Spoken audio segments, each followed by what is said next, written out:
요.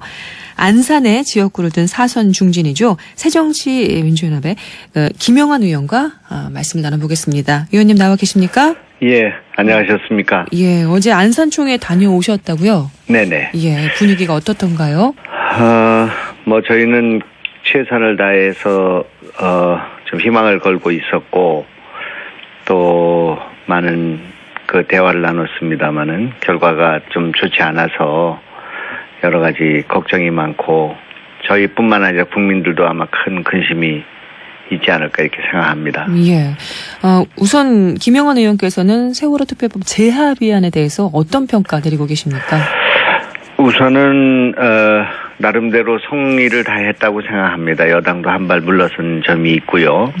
그리고 야당도 합의를 하기 위해서 많은 노력을 한 것은 사실인데 결과적으로는 희생자 유족들의 동의를 얻지 못했기 때문에 큰 의미를 갖지 못한다고 이렇게 생각합니다. 예, 어쨌든 1차 합의안보다는 2차 합의안이 진일보한 거는 맞긴 맞지만 여러 가지 아쉬운 점이 많다 이런 말씀이신데요. 네. 유가족 입장에서는 이 진상조사위 수사기소권 이 문제가 핵심인데 엉뚱하게 특검 문제를 가져와서 이거를 추인해달라고 한다. 이런 식의 반응이더라고요. 예, 결국은 이제 기소권 수사권 문제. 네.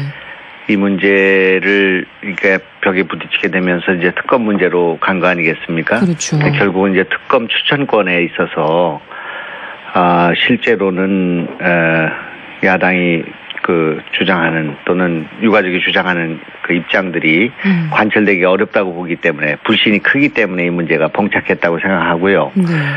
대부분 아시겠습니다마는 추천위원회가 네. 법무부 차관, 법원 행정처 차장이 정부 측 아니겠습니까? 두 사람이 있고 대한변호사협회장 이게 세 사람이 확정돼 있는 상태에서 네. 나머지 4명에 대한 추천을 둘러싸고 이제 논의가 진행됐는데 결과적으로 보면은 여당 추천하는 사람 2분이 있기 때문에 결국은 4명 정도가 여권 또는 정부 측에 가까운 인사다. 이것이 이제 불신의 주장이 대상이 될 수 있겠습니다. 결국은 수사의 대상이 되는 사람이 특검을 추천하는 문제, 이 문제를 유가족 쪽에서는 받아들일 수 없다 이렇게 주장을 했고 예. 우리로서는 여당이 추천하는 사람들을 사전 동의를 할 수 있는 그런 조치, 합의를 이끌어냈기 때문에 이 정도 선에서 타협하자 이렇게 주장을 했습니다마는 결과적으로 유족들의 불신을 극복하는데 한계가 있었다 이렇게 생각합니다. 예, 유족들이 반대하는 이유는 이런 겁니다. 사전 동의 아까 말씀하셨는데요. 네네. 사전 동의를 받는다. 하지만 결국 여당에서 추천을 한다. 만약에 유족이 거부하면 다시 추천하고 또 돌려보내면 또 다시 추천하고 무한 도돌이가 될 것이다. 이렇게 되면은 진상규명 결국 어려워지는 거 아니냐 이런 얘기거든요. 그렇습니다. 그동안에 한 10차례 정도의 특검이 있었습니다만은 제대로 된 성과를 낸 것이 거의 없었고요. 그렇죠. 또 지금 아까 말씀하신 것처럼 결과적으로는 사전 동의를 한다고는 하지만은 결국 여당이 추천하는 그런 추천위원들이 계속 추천될 것이기 때문에 결과적으로 특검의 공정성, 독립성을 확보할 수 없다. 이게 지금 유족들의 주장인데 충분히 일리가 있는 얘기라고 생각합니다. 또 하나는 만약에 계속해서 유족들이 이렇게 거부를 하면 유족들이 시간 끌게 하는 거 아니냐 이렇게 오히려 여론몰이에 역풍을 맞을 수도 이용당할 수도 있다. 이런 것도 걱정을 하시더라고요. 이미 재보궐선거를 포함해서 유족들을 고립시키고 또 실제로 국민들의 걱정이 큰 것이 사실이기 때문에 그런 면에서 굉장히 유족들도 어려움을 겪고 있고 또 야권도 지금 굉장히 큰 어려움에 봉착하고 있다고 생각합니다. 물론 여권도 국정을 책임지고 있는 분들이기 때문에 그런 것을 많이 생각하고 있다고 생각하지만 이번 합의는 역시 절차상의 문제가 지난 1차 협상 때와 마찬가지로 발생이 돼서 그것이 이번 문제의 발단이 됐다 이렇게 생각해서 참 아쉬운 점이 있다고 생각합니다. 이거요. 유족들 입장대로 좀 제재 협상 해주면 안 됩니까? 왜냐하면 옛날에 이명박 대통령 때 내곡동 사저 문제에서는 특검 추천 쪽을 야당 쪽에 다 몰아준 적이 있었거든요. 그렇습니다. 한 번 일례가 있는데 이번엔 안 됩니까?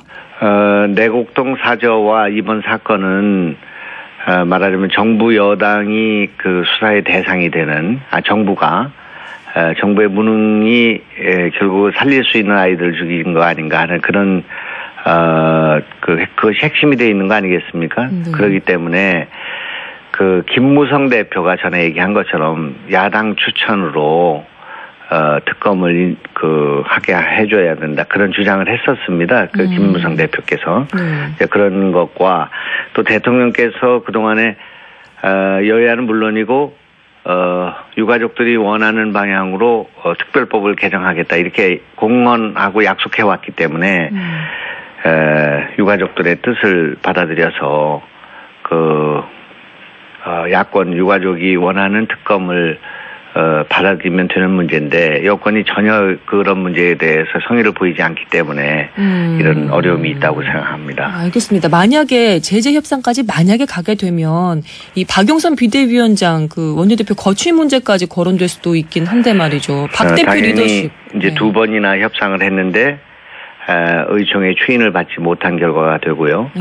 또 이것을 여야 간의 협상을 해서 합의한 그 약속을 깨고 다시 또 제재 협상을 하게 된다면 박영선 대표 체제가 그 협상에 나서는 것은 온당하지 않은 일이라고 생각하고요. 예, 재협상 들어가기 전에 왜 유가족이랑 미리 사전에 그 설득 작업 없었느냐 이렇게도 지적을 많이 받더라고요. 예, 그것이 지금 제일 아쉬운 점이라고 생각하고요.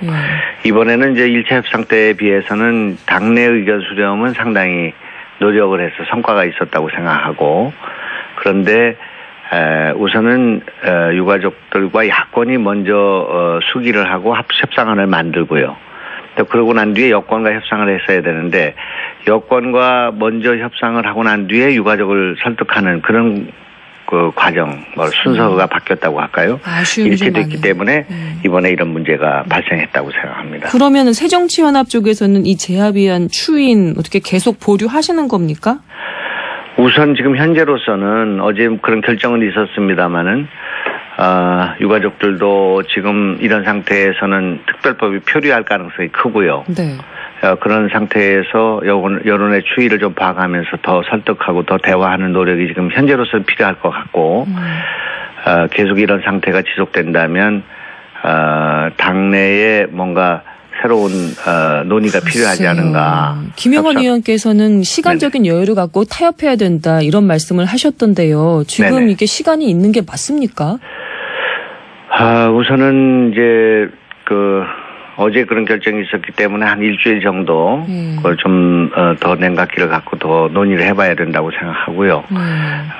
그러나 지금 솔직히 지금 뾰족한 그런 방안이 생각이 되지는 않고 아까 말씀하신 것처럼 진퇴양난에 빠져 있다고 생각합니다. 특히 새정치민주연합은 그런 어려움에 처해 있는데 그러나 지금 이런 상태에서 또 제재 협상을 요구하는 것은 현재 당내 지도부를 포함해서 굉장히 취약하고 지금 어려운 처지에 있는데 이것이 전체가 흔들리는 그런 문제가 되기 때문에 제재 협상은 어렵다 이런 입장이신 거네요. 지금 현재로서는 참 쉽지 않은 문제라고 하나만 더 여쭙겠습니다. 네네. 지금 문재인 의원이 유민 아빠 김용호 씨와 함께 동조 단식 들어가 있잖아요. 네네. 유족들에게 힘을 실어주는 걸로 그런 모양새로 보이는데 그 새정치민주연합 당내 분위기는 지금 어떻게 모아지고 있습니까?